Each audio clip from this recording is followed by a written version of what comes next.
2 মাসের বেশি সময় জনসমক্ষে আসেনি ই-কমার্স সাইট আলিবাবার প্রতিষ্ঠাতা জ্যাক মা। আর এ নিয়ে শুরু হয়েছে নানা জল্পনা। আন্তর্জাতিক গণমাধ্যম প্রশ্ন তুলছে, কোথায় আছেন চীনের ধনকুবের?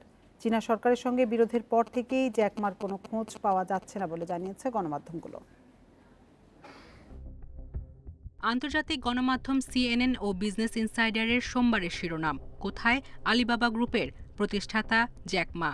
ভারতীয় গণমাধ্যম টাইমস অফ ইন্ডিয়া বলছে, চীনা ধনকুবের জ্যাক মা নিখোঁজ বলে সন্দেহ করা হচ্ছে। চীনের সাংহাইয়ের অর্থনৈতিক সম্মেলনে 24 অক্টোবর বক্তব্য রাখেন জ্যাক মা। এক পর্যায়ে শি জিনপিং প্রশাসনের নতুন ব্যাংক নীতি নিয়ে সমালোচনা করেন তিনি। চীনা প্রশাসনকে কণ্ঠরোধকারী ও ব্যাংকিং নিয়মকে পূর্ণ ও অচল বলে মন্তব্য করেন জ্যাক মা। এরপরই আলিবাবার বিরুদ্ধে একের পর এক পদক্ষেপ নেওয়া শুরু করে চীন সরকার। জিজ্ঞাসাবাদের জন্য জ্যাক মাকে 2 নভেম্বর তলব করে চীনা কর্তৃপক্ষ।